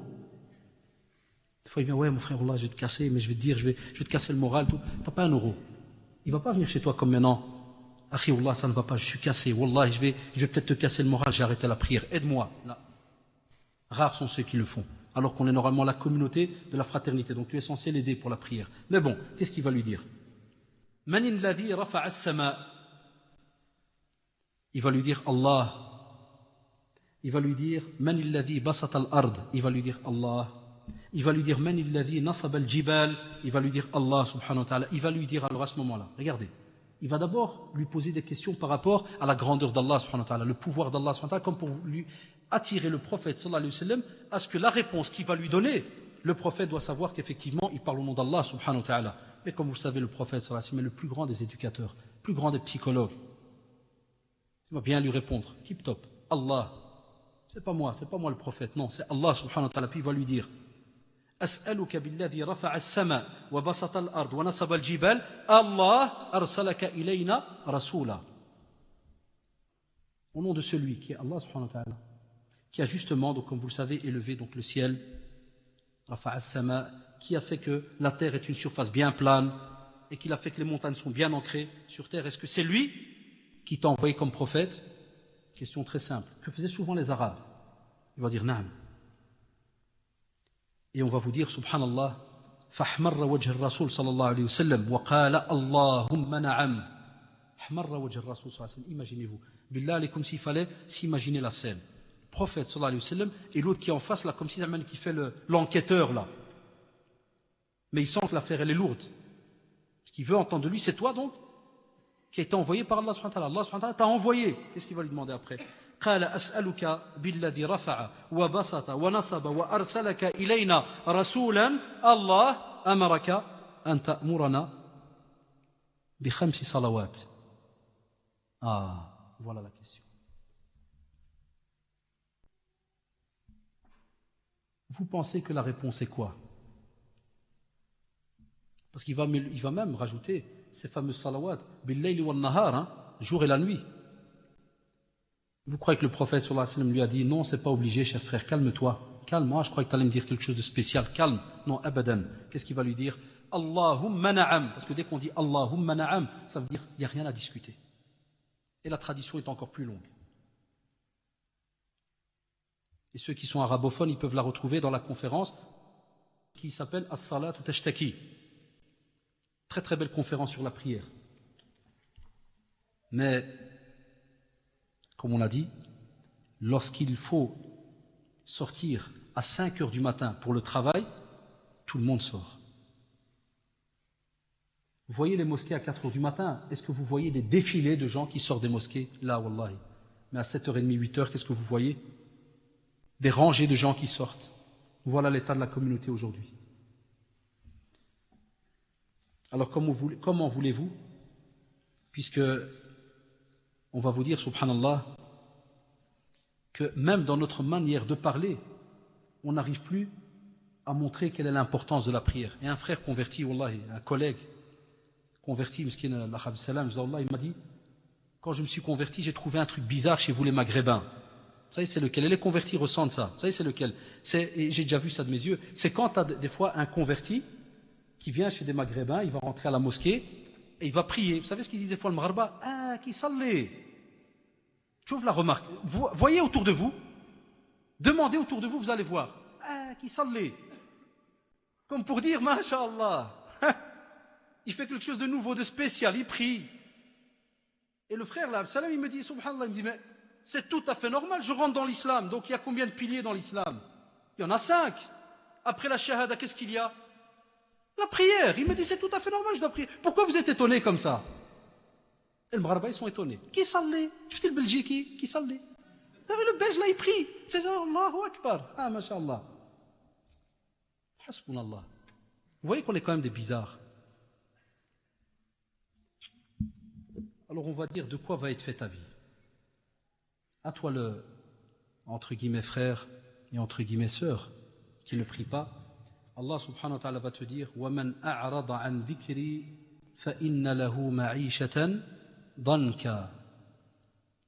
Et je laisserai la fin du verset pour la deuxième partie, dans l'au-delà. C'est-à-dire que quiconque se détourne de mon rappel mènera certes une vie de gêne. Surat Taha, verset 124. Et Wallahi al-Adim, c'est quasi le plus beau verset qui est donné à tous ceux qui vivent des problèmes sur terre. Mais pas n'importe lesquels. Parce qu'il y a ceux qui craignent Allah subhanahu wa ta'ala, qui prient, qui font tout leur possible. Quand ils sont touchés par un problème, ils sont attachés à qui? À la fameuse tradition qui dit Ajaban li amril mu'min. C'est incroyable. La situation du croyant. Quand il est touché par quelque chose, il remercie. Qui est bien. Et quand il est touché par quelque chose qui est peut-être mauvaise pour lui, qu'est-ce qu'il fait? Il remercie aussi, il fait les louanges à Allah subhanahu wa ta'ala. Et ça, tu n'as que pour le croyant. C'est tout. Que pour le croyant. Tu l'as pas pour quelqu'un d'autre. Abadan. Wallahi, il n'y a que le croyant qui l'a. Mais l'autre, celui qui n'a aucun contact avec Allah subhanahu wa ta'ala, ceux qui vivent dans des problèmes journaliers, voilà pourquoi ce verset, c'est le plus beau verset, ils sont tous beaux. Mais par rapport aux problèmes que les gens vivent, voilà pourquoi on a délaissé le rappel. Et le rappel, comme disent certains savants, wallahi, que ça soit par rapport à la nourriture, que ça soit par rapport à la prière, que ça soit par rapport au rappel, dhikri, ils ont mis ça dans tous ces chapitres-là. Il te dit, wallahi, dès que tu te détournes, sache que wallahi, Allah subhanahu wa ta'ala te donne sa parole. Tu vas vivre une vie de mashakil, de problèmes. Wallah, madflet. Voilà pourquoi combien de gens viennent chez nous au bureau. Oui, j'ai des problèmes, kada kada. Ils sont étonnés quand on les écoute. Alors ils te voient à la fin, ils disent, voilà, qu'est-ce que je dois faire? J'ai dit, avant de demander cette question, moi je dois te poser 2-3 questions. Comme ça, je sais à qui j'ai affaire. Est-ce que tu pries? Et combien, wallah, il plie la tête? Je ne prie pas. Je dis, retourne prier, une semaine ou 2, et puis reviens chez moi si tu as encore des problèmes. Ou si tu vois le problème que tu m'as dit de la taille d'une montagne, abadan. Et ceux qui parmi nous, alhamdoulilah, goûtent la beauté de la prière, savent de quoi je parle. N'importe quel problème qui nous touche, qu'est-ce qu'on se dit? Alhamdoulilah, Rabbi Kbir, on va voir les frères, on appelle, on va voir chercher qui on a étudié à gauche, à droite, tantan, et l'affaire, alhamdoulilah, soit elle s'arrange. On dit, alhamdoulilah, elle s'arrange pas, qu'est-ce qu'on dit? Wa asa an takrahu shay'an wa huwa khayrun lakum. Regardez, toujours une réponse. Des fois, tu peux détester une situation, mais wallahi, c'est un bien pour toi. Et tu verras que, ajaban, comme a dit le prophète, incroyable le cas du musulman, le croyant, le pratiquant, Mais à l'inverse, فَإِنَّ لَهُ مَعِيشَةً ضَنْكًا. Il vivra mal. C'est ce que nous disent nos jeunes. Je vis mal. Les couples, on vit mal. Quand tu dis, cher frère, tu vas prier à la mosquée, tu rencontres les croyants, tu étudies, tu lis du Coran. Non, c'est parce que. Toujours c'est parce que. Toujours mais. Chez nous dans notre communauté, chaque phrase doit commencer par mais. Non, la réponse elle est simple. Tu pries ou tu pries pas. Ne dis pas mais. Il n'y a aucun hadith qui dit mais. Wallahi, pour la prière. Aucun. Donc l'affaire elle est simple. Où est-ce que tu es? Où est-ce que tu te situes? Et regarde qu'est-ce que tu perds. Tu perds, wal'iyadu billah, une parole que t'a demandé de tenir le prophète sallallahu alayhi wa sallam. C'était une recommandation, sallallahu alayhi wa sallam, au moment de sa mort. Qu'est-ce qu'on vous dit? Hadith authentifié par l'Albani rahimahullah, et on le retrouve chez Abu Daoud. Qu'est-ce qu'il dit? Et vous le connaissez. C'était la dernière des wasaya, des recommandations du prophète sallallahu alayhi wa sallam. Wallah, ça doit nous faire mal au cœur. Honte à nous, ceux qui ont lâché la prière. Ton prophète, pendant qu'il meurt, il pense à toi, qu'est-ce qu'il te dit? As-salah, as-salah wa ma malakat aymanukum. Hada le prophète. Ton prophète. Hasbunallah, il est en train de mourir. Il pourrait penser à autre chose. Sallallahu alayhi wa sallam, là, il pense à votre bien, parce qu'il a été envoyé pour vous, pour l'humanité. Et il te dit la prière, et tout ce qu'on a sous notre responsabilité. La prière. Et toi, qu'est-ce que tu lui dis? Non, je travaille. Wallahi, si le prophète était en face de nous, on oserait répondre à cette question, on oserait répondre, je travaille. Personne n'aurait le courage de le faire. Personne. Mais on le fait quand même, parce qu'il n'est pas là. Deuxièmement, qu'est-ce que tu perds? On te dit aussi, tu perds un immense ruisseau et bénéfice qui était devant ta porte. Parce que c'est une drôle de tradition, subhanallah, qui est rapportée par Al-Bukhari et Muslim. Qu'est-ce qu'on te dit? On te dit, est-ce que vous pouvez imaginer quelqu'un qui a près de sa porte un ruisseau qui passe tous les jours? Il y a un ruisseau là, devant sa porte. Et il irait à chaque fois se laver là, 5 fois par jour. On te dit, subhanallah, est-ce qu'il resterait une saleté sur cette personne? Qu'est-ce que vous allez répondre? Non. Ceux qui ont peut-être eu l'occasion d'habiter près d'un ruisseau, chaque fois tu vas te laver là, 5 fois par jour. 5 fois les ablutions par jour. 5 prières. Pourquoi le hadith a été mis? Vous savez pourquoi? Parce que chaque fois que tu pries, chaque fois que tu fais les ablutions, chaque goutte, repentir. Repentir, les mauvaises actions partent. Et toi, qu'est-ce que tu dis? Non, comme d'habitude, pas besoin de ruisseau. Donc pas besoin de recommandation, pas besoin de ruisseau. On verra que tu as besoin, mais moi, rien besoin. Et quand on te dit que la prière, as-salawat al-khams, wal-jumu'a ila al-jumu'a, kaffarat lima baynahun. Hadith aussi rapporté par Muslim. Chaque fois que tu pries d'une prière à l'autre, expiation des péchés. Quand tu n'as pas fait ce qu'on appelle inujtunibat al-kaba'ir aussi, il faut avoir évité les grands péchés. Faire attention. Parce qu'il y a tout un travail dans le repentir à ce moment-là. Qu'est-ce qu'on te dit? Toi tu dis non, de nouveau, je n'ai pas besoin de ce cadeau qui m'est offert, loin de là. Qu'est-ce que tu perds? Une protection venant de la part d'Allah subhanahu wa ta'ala. Parce que dans la tradition authentique rapportée par Muslim, qu'est-ce qu'on te dit? Que la prière, man salla subh, fahuwa fi dhimmatillah. Subhanallah, regardez la beauté. Tu pries la prière de subh, wallah, et tu es sous la protection d'Allah subhanahu wa ta'ala. Quelle belle journée qui commence. Chose que tu ne pourras jamais goûter, toi qui ne pries pas. Tu ne pourras jamais goûter ça. Et ceux qui prient savent de quoi je parle. Quand tu te lèves subh, tu pries, tu t'assieds un peu, tu te cœurs Allah, tu lis un peu de Coran, et ceux qui travaillent, la journée commence. Wallah, dites-moi comment elle commence la journée. C'est une halawa. C'est incroyable. Eh ouais, tu ne pries pas, tu ne sais pas savoir ce que c'est. Toi, ta journée, elle commence bien quand ça, c'est quand tu sors du lit, que tu n'as pas mal aux côtes. Quand tu n'as pas mal, tu dis, mais si tu sors du lit et que tu es un peu rouge, déjà le matin, il y a des problèmes. Commence à regarder de travers. Où est l'islam là-dedans? Où est l'islam? Abadan. Qu'est-ce que tu perds de nouveau? Tu perds l'entrée au paradis. Et Allah, si tu as perdu ça, tu as tout perdu. Pourquoi? Parce qu'il te dit que dans le hadith aussi qui est authentique, le Bukhari et Muslim est rapporté chez Abu Daoud, al-Nasa'i, il te dit 5 salawat, 5 prières qu'Allah subhanahu wa ta'ala a écrit, a instauré pour son serviteur. Celui qui les fait comme il se doit, sans qu'il n'en délaisse aucune, et sans qu'il ne délaisse aucun droit qui est rattaché à cette prière, toutes les règles qu'il faut, il te dit kana lahu 'inda Allahi 'ahd an yudkhilahu al-jannah. Allahu akbar. Allah subhanahu wa ta'ala te donne sa parole, tu les fais comme il se doit. avec les règles et autres, il te donne un ahd. Ce Seigneur qui n'a pas besoin, Wallahi al-Adim, il n'a pas besoin de toi. Mais même comme ça, par sa clémence, son vouloir, il te donne quand même le paradis. Il te dit seulement fais-les comme il se doit. De nouveau, qu'est-ce que tu lui dis? Non, j'en ai pas besoin. Ah, parce que moi, tout va bien. Qu'est-ce que tu perds de nouveau? Tu perds le premier examen que tu auras le jour du jugement dernier. Ça, on va en parler tout à l'heure, vous allez voir pourquoi. Qu'est-ce que tu perds? Une lumière. Parce qu'il te dit que, dans le hadith rapporté par Muslim, as-salatu nour. La prière est une lumière. Et toi, tu es dans l'obscurité. Tu ne pries pas. Tu ne peux pas goûter à cette lumière.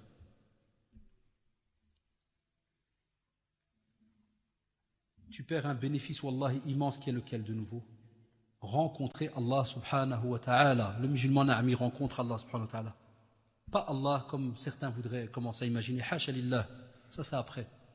Mais on te dit dès que tu commences la prière, tu es face à Allah subhanahu wa ta'ala. Parce que le prophète dans la tradition authentique, il te dit qu'il a partagé qassamtu as-salata bayni wa bayna abdi nisfayn. La prière est partagée. Et c'est là que commence, subhanallah, cette discussion entre toi et Allah subhanahu wa ta'ala. Alhamdulillahi rabbil alamin. Tu fais l'éloge, tu reconnais ton Seigneur. Tu es debout dans une belle position d'humilité, de respect. Tu es là, devant celui qui t'a créé. Ar-Rahman, Ar-Rahim. Tu continues les clémences. Et Allah subhanahu wa ta'ala répond. Athna alayya abdi, majjadani abdi. Il reconnaît que justement, tu parles de sa grandeur. Maliki yawmiddin. Tu parles de nouveau de celui qui sera le roi du jour du jugement dernier. Iyyaka na'budu wa iyyaka nasta'in. Regarde, tu commences déjà à introduire un petit sujet. Ya Allah, c'est toi. Et ça, il n'y a que le pratiquant qui sait c'est quoi. Pas celui qui croit que c'est la vie qui va l'aider, c'est l'argent qui va l'aider, son travail, là, pour lequel il a délaissé la prière, abadan. Le croyant, il sait que le seul qui va l'aider, c'est celui vers qui il va, c'est qui? Allah. Iyyaka na'budu wa iyyaka nasta'in.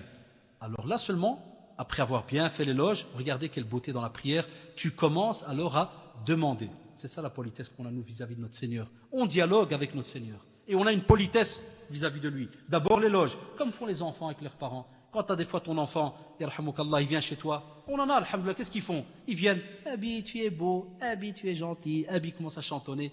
Qu'est-ce que tu lui dis? Qu'est-ce que tu as besoin? Vas-y, qu'est-ce que tu as besoin? Pas un petit taureau, Abi.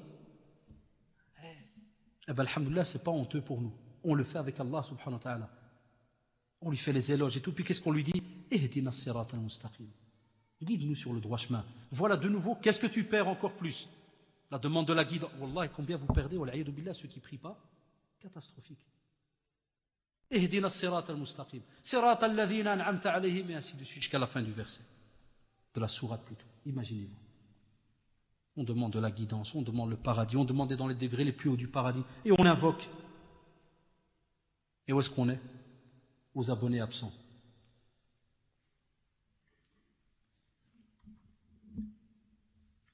Je vous passe tous les détails par rapport à tout ce qui est la prière en groupe et tous les hasanats que tu as quand tu marches pour aller vers la mosquée et ainsi de suite. Il y a tout un cours, mais le temps presse comme vous le savez.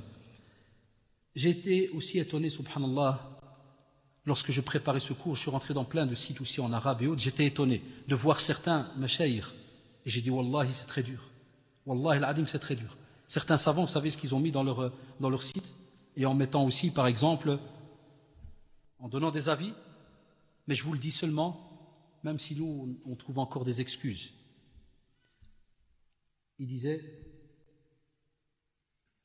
ni tu peux le saluer, parce qu'il te dit assalamu alaykum wa rahmatullah, tu le dis à qui? À un musulman.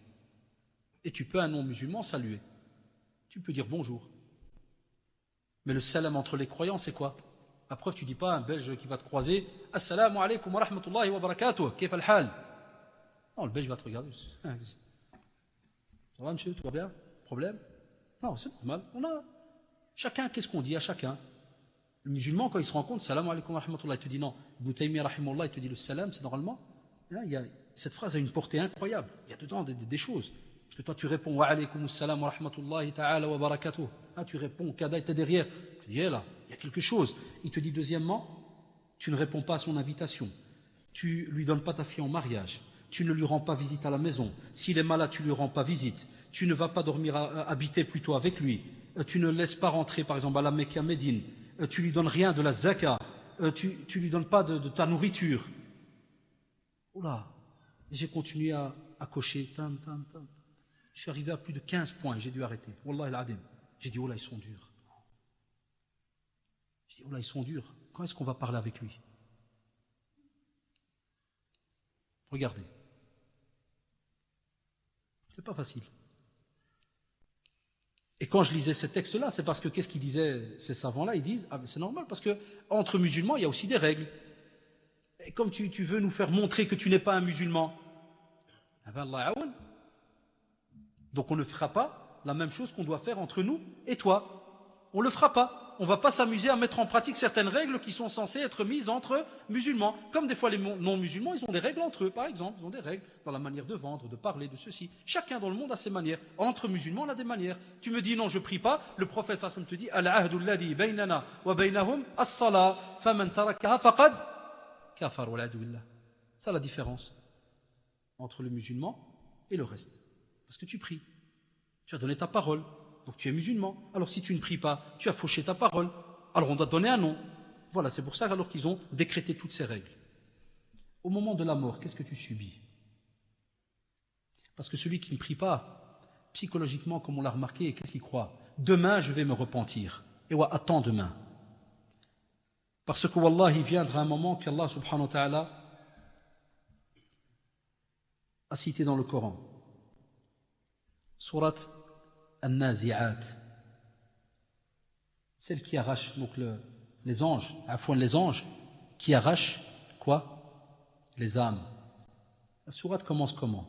Wan-Nazi'ati gharqa wan-Nashitati nashta. Billah alayka ya Abdullah, tu es de quel style?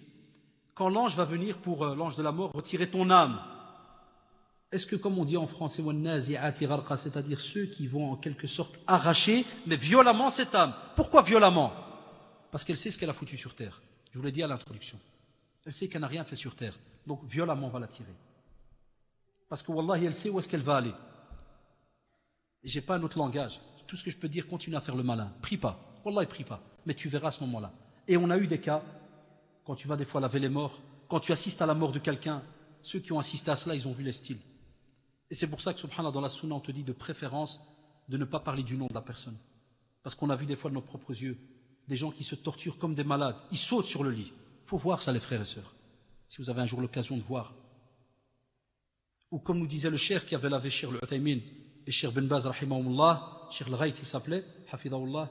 On avait été suivre un cours chez lui en Arabie sur comment laver les morts. Et il nous a rentré à la morgue.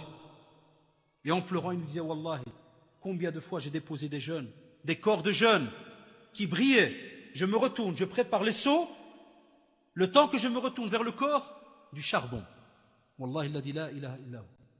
Et il le dit en pleurant. Il dit, je trouve du charbon. Le corps noir. Il me dit, j'ai interpellé le père. Ya Abdallah, parle-moi de cet enfant. Pourquoi? Qu'est-ce qu'il a, mon fils? Non, khair, Inch'Allah. Parle-moi de cet enfant. Oui, Allah aidé, priez pas. J'ai fait que lui dire, Allahu Akbar. Mais ça, vous ne pouvez pas savoir. Moi, je rêve qu'un jour, les mosquées, ils aient tous un endroit où on lave les morts. Comme ça, chaque musulman du quartier, il s'entraîne à le faire. Et là, vous allez voir l'ajaïb. Vous allez voir les choses extraordinaires.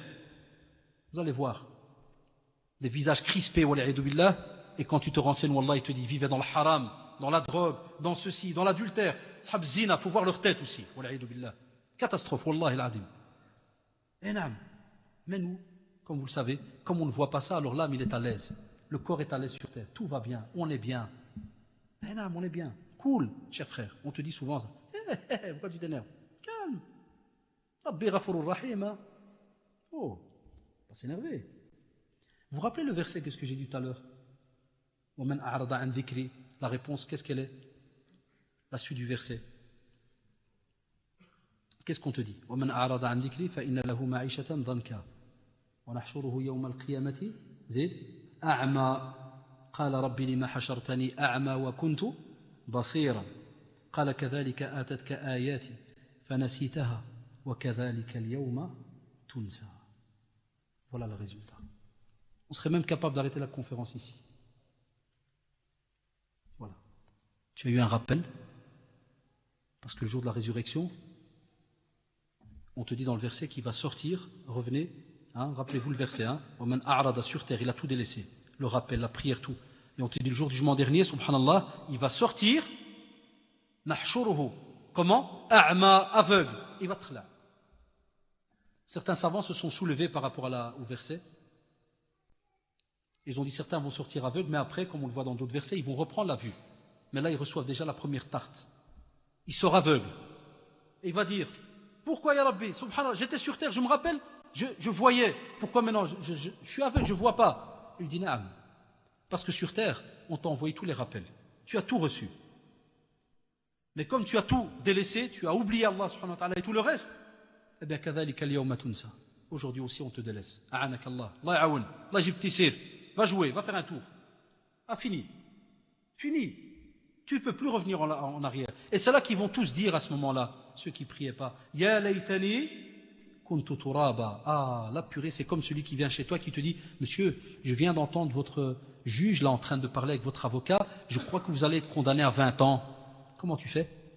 Alhamdoulilah qu'on n'est pas passé par là. Il y en a qui nous le racontent, parce qu'on a fait un petit peu aumônerie de prison et autres, ils vous racontent ça, ils vous disent, c'est tout, la terre, tout devient noir autour de toi.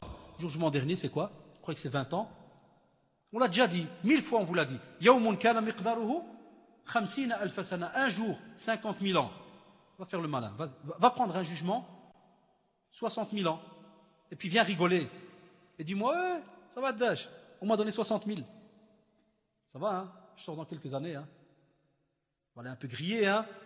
Un peu de chimmesh. Je crois que c'est comme ça, hier. Revenez vers le Coran, revenez vers les sourates qui vous parlent de tous les tourments, tous les châtiments qu'il y a à partir déjà de la tombe. Qu'est-ce qu'on vous dit dans la tombe? Vous savez qu'à la fin du hadith, on va vous dire que c'est un long hadith qui parle comment ça se passe quand l'ange de la mort vient, prend l'âme, il monte, et tout jusqu'à ce qu'elle revienne sur terre dans le corps. On vous dit à ce moment-là, celui qui ne priait pas sur terre, celui qui ne pratiquait pas sur terre, qui n'était pas croyant, il va voir quelqu'un qui, wala'iyadu billah, un aspect qui va faire peur. Il y aura une odeur dégueulasse, nauséabonde. Il va le frapper matin et soir. Il va lui dire, qui tu es? Qu'est-ce qu'il va lui dire? Ana amaluka sayyid. Je suis tes fameuses mauvaises actions là que tu faisais sur terre. Ah, le petit malin. Marhaba. C'est les petits snacks. Marhaba. Et, voilà. Et tu vas rester avec lui jusqu'à la fin des temps. Jusqu'à ce que le jugement commence. Ça, c'est déjà le premier petit cadeau qui t'attend. Et naam. Ah, étant donné que tu es très très malin sur terre, tu es très intelligent, il y a un premier rendez-vous. Alors discute avec lui dans la tombe. Discute avec l'amal dialek, avec tes actes que tu as faits. Et là tu vas voir que c'est fini, c'est plus discuter à ce moment-là. On vous dit aussi que celui qui va se retrouver le jour du jugement dernier, déjà aveugle, et puis on redonne la vue, qu'est-ce qu'on lui dit? Yawma yukshafu an saqin wa yud'auna ila as-sujudi fala yastati'un. On vous dit le jour où ils seront à ce moment-là en train d'attendre donc le jugement, Allah subhanahu wa ta'ala va ordonner aussi que l'on se prosterne. Et Cheikh Sa'di, rahimahullah, va dire dans son tafsir que ce jour-là, tout le monde sera appelé à se prosterner. Seuls ceux qui ne priaient pas sur terre n'arriveront pas, wallahi, à se prosterner. Tu as déjà un deuxième cachet. Ah, wallahi, Allah sal'aoun, comme on dit, b'darija ziklma. Vas-y, continue à faire le malin. Ne prie pas. Qu'est-ce qui t'attend comme programme, wal'aïdou billah, catastrophique? Pense-y, chers frères, chères sœurs. Wallah, mak, c'est facile. Et on te dit à ce moment-là, le prophète Asma a été plus loin. Quand il a fait l'Isra ou le Mi'raj, il a même vu un groupe de personnes, on prenait leur tête et leur tête s'éclatait sur de la roche, et puis de nouveau leur tête revenait, puis on la rééclatait, et il a demandé à Jibril, c'est qui ceux-là? Qu'est-ce qu'il a dit? C'est très drôle, parce qu'il leur a dit, c'est ceux-là qui, normalement, leur tête était trop lourde pour la prière. Certains ont même dit, tiens, est-ce qu'on y met aussi ceux qui se lèvent vers la prière, comme les hypocrites, et qui sont kusala, paresseux, hein, comme font certains jeunes. Il y a des jeunes qui ne prient pas que s'ils ne reçoivent pas 2 tartes de leur père. C'est drôle que chez nous, on est la communauté qui prie avec le khushu' avant la prière. Chez le Mgharba, ils pleurent avant la prière. C'est drôle. Normalement, c'est quand tu dis Allahu Akbar et que tu dis Alhamdulillahi Rabbil Alamin. Ah, tu sens l'adama d'Allah subhanahu wa ta'ala. Normalement, les pleurs viennent, les frissons. Chez nous, le Mgharba, là, c'est avant la prière. Paf, il t'envoie ton père, il y a le msro, tu ne veux pas prier, il y a Adou Allah, il pleure, puis il rentre dans la prière. Et toi, si tu passes par là, qu'est-ce que tu dis? Allahu Akbar. Un jeune petit Belgiton, un petit jeune de Bruxelles qui prie en pleurant. Allahu Akbar. Il vient de recevoir 2 tartes. Et pour les mêmes, qu'est-ce qu'a dit Allah subhanahu wa ta'ala? Fawailun lil musallin. Vous la répétez dans votre prière. Alors, ya Abdullah, ya Amatallah, celui qui prie pas là. Ceux qui prient déjà. Et comme il est mis dans le tafsir, qui retardent, font des drôles de trucs avec leur prière. Wailun. Ils reçoivent, voilà, un châtiment, qui est une des rivières dans Jahannam, le Wail. Lui, il priait. Alors, si ceux-là, ils reçoivent le Wail, qu'est-ce que tu vas recevoir, toi? Tu vas encore recevoir autre chose. Surat Maryam. فخلف من بعدهم خلف أضاعوا الصلاة واتبعوا الشهوات فسوف يلقون غيا. Et de nouveau le Mashaykh vous disent Ghayya, c'est de nouveau aussi un genre de châtiment très très dur, et ils disent c'est aussi un wad fi jahannam. Ça veut dire que leurs succédaires, des générations qui délaissèrent la prière et suivirent leur passion, ils se trouveront en perdition, comme on dit certains, et auront justement ce fameux châtiment. Et quand il y a eu ce verset, ça c'est une remarque très belle. Quand le prophète a entendu Jibril alayhi salam dire ce verset, il lui a dit Ya Jibril, tudayyi'u ummati salah. Il était étonné quand il a entendu qu'ils vont faire quoi? Ada'u salah dans le verset. Le prophète a dit Subhanallah, ils vont dire la prière, ils vont la délaisser? Et naam. On a la preuve. Et dernier exemple, lorsque les croyants verront ceux qui sont en enfer, qu'est-ce qu'ils vont leur dire? Surat al-Muddathir. Ma salakakum fi saqar. Parce que comme disent certains savants, des fois, wallahi, tu trouveras ton propre frère, tu trouveras peut-être ta mère, tu trouveras peut-être, wala'iyadu billah, ton père en enfer. Et tu lui diras, yarhamukallah, ma salakakum fi saqar. Qu'est-ce qui vous a jeté en enfer? Saqar, de nouveau, rivière en enfer. Ma salakakum fi saqar. Qu'est-ce qu'ils vont répondre? Qalu lam nakum minal musallin. Allahu akbar. Voilà, c'est la meilleure des réponses aussi. Lam nakum minal musallin. On n'était pas de ceux qui priaient. Ya Abdallah, il y a celui qui m'entend et qui va m'entendre. Parce que c'est le but de la rencontre. C'est pour qu'on transmette ce message. Tu entends tout ça. Tu entends tous ces tourments qui vont graviter autour de toi. Tous ces châtiments. Et regarde la clémence d'Allah subhanahu wa ta'ala. Il te prévient, Ya Abdullah, depuis 1427 ans. Tu as tout devant tes mains. 3 châtiments en 2 minutes. L'wail, l'ghayl, saqar. Même comme ça, tu t'en fous. Tu fais le dur. Tu fais l'orgueilleux. J'espère que tu n'es pas de ces catégories-là parce que ça serait grave. Pourquoi? Parce que comme je vous ai donné l'exemple tout à l'heure de celui qui est vivant, qui ne prie pas, que j'avais été voir chez certains savants, j'ai été voir aussi en arabe chez ceux qui parlent de celui qui est mort. Qu'est-ce qu'on fait du corps? Allahu Akbar. Wallahi, j'étais la bouche ouverte, les grands yeux. Je me suis dit, Hasbunallah. Un cheikh, il disait que si jamais, il parlait comme ça, il expliquait que si une famille se retrouve avec le corps d'une personne qui ne prie pas, écoutez-moi bien. Et nous, alhamdoulilah, des fois, vous savez, on essaie de trouver un juste milieu.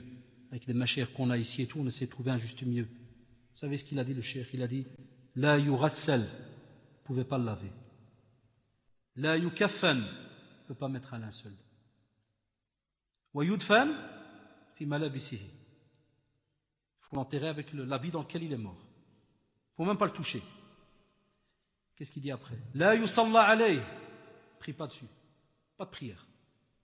Pas de janaza. La yudfan, fi maqabir muslimin. On ne l'enterre pas dans un cimetière de musulmans. Personne ne suit le cortège funèbre. On s'arrête là. Et un autre à rajouter. Wallah, j'étais étonné de le lire. Et c'est des grandes têtes, hein, ce n'est pas des petits écrivains. Hein. Le Mashaïr, il a dit, vous prenez le corps, vous allez dans le désert, vous creusez un trou et vous le mettez dedans. Wallahi al-adim. Je me suis dit, alhamdoulilah, que nous encore ici en Belgique, on trouve des prétextes. Non, parce qu'il n'y priait pas, mais je pense que vous avez remarqué, on prie quand même sur la personne. Alors que quand tu réfléchis pour du vrai, si tu veux être vraiment honnête, il ne prie pas, il a renié la religion. Allah ya'aoun, Allah jibtisir. À qui on se dit non. Pourquoi? Parce que comme je vous ai dit à l'introduction, notre but à nous c'est quoi? C'est que tu reviennes à la prière. Notre but à nous c'est qu'on t'aime en Allah subhanahu wa ta'ala. Et comme vous le savez dans la tradition authentique, La yu'minu ahadukum hatta yuhibba li akhih ma yuhibbu li nafsih. N'est pas croyant. Vraiment toute la croyance comme il se doit. Si tu n'aimes pas pour ton frère ce que tu aimes pour toi. Et moi je voudrais aller au paradis. Et je voudrais que tu y ailles aussi. J'aime Allah subhanahu wa ta'ala. Je voudrais que tu l'aimes aussi. C'est pour ça qu'on te casse la tête. Et c'est pour ça que c'est rare que je le fais. On fait une conférence un petit peu plus dure que celle que d'habitude, celle qu'on fait ou en général. Hein. Fais attention, faites ceci, faites cela. Ici, on ne peut pas t'arnaquer. Ici, on ne peut pas te frotter la manche. Il n'y a même pas à te frotter la manche. Qu'est-ce que tu croyais qu'on allait commencer à te dire? C'est rien, ne prie pas. Et reviens, bit-tadarruj, étape par étape. Aujourd'hui, prie une reka'a, et demain, prie 2, et dans 20 ans, termine les 5 par jour. Là, wallahi. Je te mentirais si je te dis cela. Je ne peux pas. Tu es obligé de prier d'une certaine manière, comme il a été indiqué. Et puis, subhanallah, je suis rentré pour terminer ce que disent les compagnons sur celui qui ne prie pas. J'étais étonné. Jabir, radiyallahu anhu, dans le hadith de Muslim, le hadith remonte jusqu'au prophète, sallallahu alayhi wa sallam, il te dit, entre rajul et le kufr, entre l'homme et la mécréance, l'arrêt de la prière.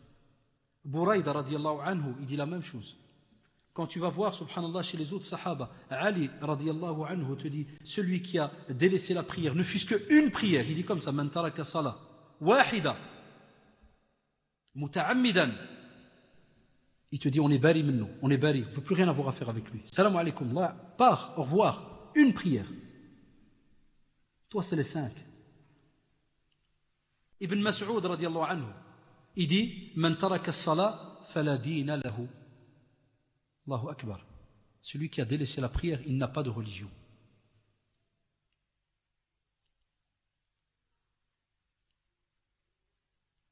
Zayd ibn Wahb, radiallahu anhu, va dire qu'on était assis avec Hudayfa, radiallahu anhu, et on était assis à la mosquée. Et il va dire, subhanallah, qu'un homme va rentrer et va prier d'une manière très rapide. Et Hudayfa, radiallahu anhu, va l'interpeller. Ya Rajul, viens, viens. Ya Abdallah, viens. Depuis quand tu pries comme ça? Donc il prie celui-là. Ça, il prie. L'homme très sincèrement va lui dire, Wallahi, plus de 40 ans que j'ai pris de cette manière très rapide. Il va lui dire, si jamais tu continues à prier de cette manière et que tu meurs, il lui dit, Wallahi, tu vas mourir en dehors de la fitra, c'est-à-dire en dehors de l'islam. Alors qui prie? Hasbunallah, Hudayfa ibn al-Yaman, celui qui avait la liste de certains, hein, ceux qui s'y connaissent, ils savent de quoi je parle. Il avait des listes, les compagnons avaient peur, venaient chaque fois chez lui. Ya Hudayfa, est-ce que mon nom est dans la liste? On parlait des hypocrites et tout. Est-ce que mon nom est dans la liste? Tout le monde avait peur. Alors quand Hudayfa radiallahu anhu dit cette phrase, sache qu'il y a un problème. Abu Darda radiallahu anhu, la imana liman la salata lahu. Pas de foi à celui qui n'a pas de prière. Ibn Abbas, man taraka as-salat faqad kafar. Celui qui a délaissé la prière aura mécru. Et il te dit, c'est le madhab de Omar, de Ali radiallahu anhu, d'Ibn Mas'ud, de Hudayfa, de Sa'd ibn Abi Waqqas, d'Ibn Abbas radiallahu anhu majma'in. C'était leur madhab, c'est comme ça, parce qu'ils étaient tellement purs. C'était comme ça. Pour eux, subhanallah, c'était la logique des choses. Tu pries, tu es musulman, tu pries pas, comment tu veux que je t'appelle? Tu as renié. Et la conclusion, chers frères et sœurs, on te dit que même si on a parlé, comme on dit durement, c'est pour t'aider à revenir vers Allah subhanahu wa ta'ala, parce qu'il t'ouvre les portes tant que tu es encore vivant. Tu sais que le repentir est accepté jusqu'à ce que l'âme arrive ici. Là, c'est trop tard. Quand elle arrive dans ton petit gosier, là c'est trop tard. Dès qu'il y a le gharghara, dès que tu commences, l'âme qui va sortir, c'est fini. Trop tard. Alors profite tant que tu es encore vivant. Tu vois aussi qu'on n'a donné aucun prétexte et on t'a donné aucune excuse pour avoir abandonné. Pourquoi? La preuve en est. Est-ce qu'on n'a pas la prière de la peur? On n'a pas un système de prière quand on est par exemple en guerre? Est-ce que les musulmans arrêtent de prier? Wallah, il y a la prière quand tu as peur et que tu es dans un moment de guerre. On prie par équipe. Subhanallah. Alors qu'on pourrait nous dire, c'est le moment où normalement on pourrait reporter la prière d'une petite heure, le temps qu'on termine et puis on revient à la prière. Là, l'équipe doit prier. Aucun prétexte. Et c'est parce que, comme je l'ai dit, on veut que tu aimes Allah subhanahu wa ta'ala. Et on t'interpelle avant qu'il soit trop tard. Et si tu as besoin d'aide par rapport à cette prière, contacte les frères qui sont autour de toi, contacte les différents centres, les différentes mosquées, et ne te laisse pas avoir par Satan. Vous ne laissez pas avoir par la maladie de taswif, c'est-à-dire saoufa. Demain je vais faire, demain je vais commencer. Wallah, si tu as cette maladie, tu ne commenceras jamais de la vie. Prie la première fois. Ça va te paraître, wallahi, un petit peu dur parce que tu n'es pas habitué. Puis la deuxième, puis la troisième. Et tu vas voir à ce moment-là, il y aura direct une connexion, direct. Et là tu verras, c'est une habitude que impossible tu ne puisses lâcher. Et va demander à ceux qui prient, demande-leur qu'est-ce qu'ils ressentent. Comme ça tu vas, Inch'Allah, t'entraîner par rapport à cela. Car il ne me reste qu'un seul conseil à te donner avant qu'il soit trop tard. C'est lequel? Prie avant qu'on le prie sur toi. Wallahu ta'ala a'lam. Subhanakallahumma wa bihamdik. أشهد أن لا إله إلا أنت أستغفرك ونتوب إليك سبحان ربك رب العزة عما يصفون وسلام على المرسلين والحمد لله رب العالمين